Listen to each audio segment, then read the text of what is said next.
माननीय मंत्री महोदय जी श्रीमान मदन दिलावर सर, नमस्कार, सादर प्रणाम। मैं हेमलता शर्मा प्राइवेट स्कूल्स को रिप्रेजेंट कर रही हूं और एक विषय पे आपका ध्यान आकर्षित करना चाहती हूं सर। कल हमने आपका वक्तव्य सुना जब आपने कोटा के अंदर एक मीडिया कॉन्फ्रेंस के दौरान ये कहा प्राइवेट और गवर्नमेंट स्कूल्स के लिए कुछ नियम आपने बनाए जो आप इम्प्लीमेंट करना चाह रहे हैं, जैसे कि समान यूनिफॉर्म होनी चाहिए सभी बच्चों में, शिक्षकों को स्कूल में आते समय राष्ट्रगान होना चाहिए और जाते समय राष्ट्रगीत होना चाहिए। तो ये दोनों चीजें तो आपकी बहुत अच्छी है सर। इसके लिए हम आप सभी को आप हमारी प्राइवेट स्कूल्स की तरफ से आपको अप्रिशिएट करते हैं, क्योंकि पेट्रोटिज्म की भावना आनी बहुत जरूरी है और वो बच्चों में भी आना बहुत जरूरी है। इसके लिए आपने जो स्टेप लिया है वो स्वागत योग्य है। We appreciate and we all thank to you sir. एक चीज मैं आपको कहना चाहूंगी, जो फर्स्ट पॉइंट आपने कही यूनिफॉर्म का सर, यूनिफॉर्म आप सब में लागू करना चाहते हैं, जो कि एक अप्रोप्रिएट फैसला नहीं है सर। ये कोई it is not a worth decision. क्यों? इसके पीछे मैं आपको तथ्य भी बताती हूँ, क्योंकि हो सकता है बहुत से लोग आपको नेगेटिव एस्पेक्ट प्राइवेट स्कूलों का दिखाए कि साहब ये तो कमीशन खोरी करते हैं, इनको तो यूनिफॉर्म में पैसा चाहिए। ऐसा कुछ नहीं है सर, ये सारी की सारी बिल्कुल कोरी हवाई बातें हैं। प्रैक्टिकल बात मैं आपसे निवेदन करना चाहूंगी कि सर ये कोई 1000-2000 की बात नहीं है, इसके अंदर करोड़ों का बहुत बड़ा सरकार का फंड लगेगा and basically that is a hard earned money of a common man, जो राजस्थान की जनता आपको टैक्स के रूप में देती है, सरकार को टैक्स के रूप में देती है। बेसिकली अगर आपको मैं साफ शब्दों में कहूं सर, तो it is a miss use of the hard money of the tax payers. इसकी बजाय सर वो जो करोड़ों रुपए का फंड है, करोड़ों भी नहीं, मैं करोड़ों भी कम कह रही हूं, बहुत बड़ा जो फंड है वो आप पॉजिटिव वे में लगाएं। आज भी मूलभूत सुविधाओं से वंचित है हमारे राजस्थान के स्कूल। सरकारी स्कूलों की मैं बात करूं सर, तो आपसे कोई छुपा हुआ नहीं है। आज भी बिजली नहीं है सर स्कूलों के अंदर, जर्जर भवन पड़े हुए हैं। नतीजतन आप देखिए, अभी झालावाड़ की घटना का अगर मैं जिक्र करती हूं, 7 बच्चे ऑन द स्पॉट खत्म हो गए सर। 7 बच्चे, उनकी जिंदगी लील ली गई। और कारण क्या था सर? जर्जर भवन।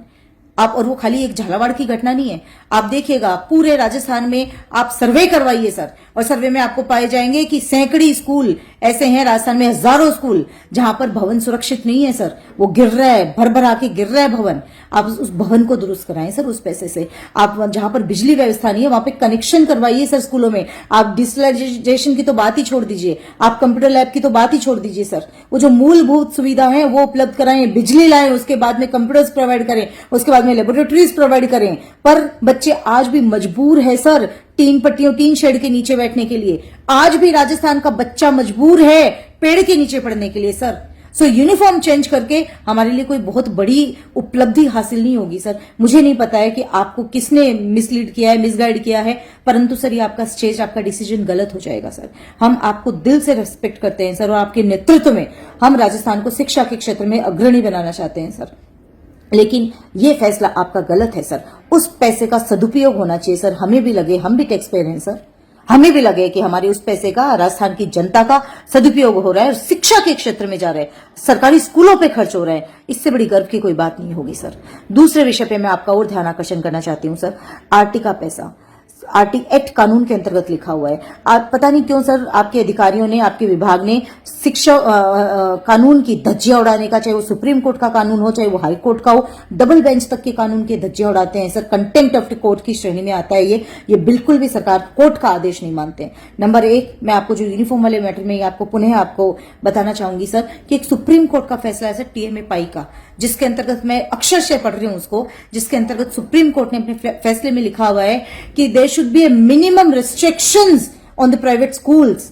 उनके डे टू डे एक्टिविटीज में सरकार हस्तक्षेप नहीं कर सकती है सर, और मिनिमम, कम से कम न्यूनतम हस्तक्षेप अगर होगा तो प्राइवेट स्कूल अपनी गुणवत्ता पर ध्यान देगी। अभी हमारे 4 कर्मचारी तो स्कूल के 24 घंटे लगे हुए हैं। आज आरटी का पोर्टल भरना है, आज आपका यूडाइस भरना है, आज आपका ये काम करना है, आज आपका आधार का करना है, आज आपका अपार आइडिया का करना है। इतने काम सर अननेसेसरली के, इतना वर्क, जबकि आपके पास में संपूर्ण डाटा है।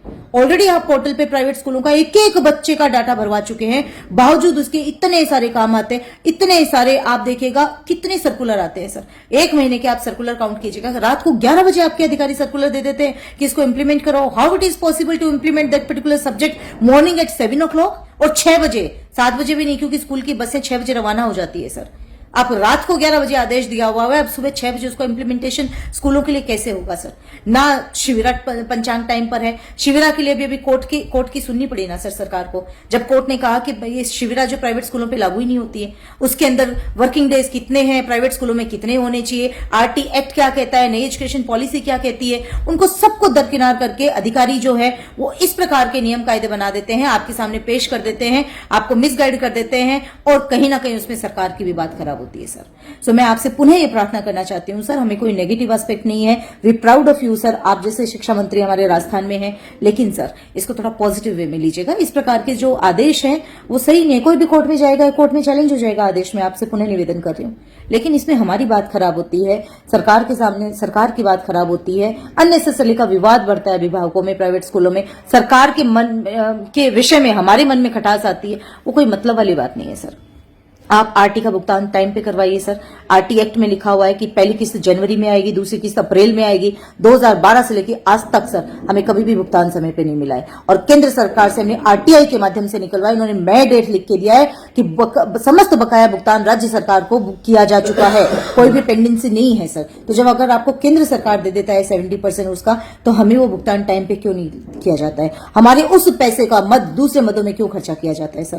तो ऐसी बहुत सारी बातें हैं सर जो हम आपके साथ बैठ के करना चाहते हैं। और वैसे भी सर मैं पुनः एक कानून की बात आपसे कहूंगी कि अगर किसी भी व्यक्ति के लिए कोई कानून बनाया जाता है तो उसकी राय लेना मस्ट है सर। एक बार तो फांसी पे लटकाने से पहले कानून भी, जज भी, कोर्ट भी उसको पूछती है भैया तुम्हारी अंतिम इच्छा क्या है, या तुम्हारा पक्ष क्या है, उसका भी पक्ष सुना जाता है सर। किसी का बिना पक्ष जाने किसी पे आदेश थोप देना ये उसके मूलभूत अधिकारों का हनन भी है सर। सो मैं आपसे करबद्ध निवेदन करती हूं कि अगर आप कोई भी पॉलिसी बनाते हैं for the private schools children, for the private school staff, so please आप उसमें हमारी राय जरूर ले सर। उम्मीद करती हूँ हमारी भावना को समझेंगे आप, और उसके अंतर्गत आप इस पे अमल भी करेंगे, और हमें पॉजिटिव वे में लेते हुए हम आपके साथ चल के आपके नेतृत्व में राजस्थान को अग्रणी स्थान पे लेके जाएंगे सर। ये हमारा वादा है आपसे, बशर्ते सर आप हमारा भी साथ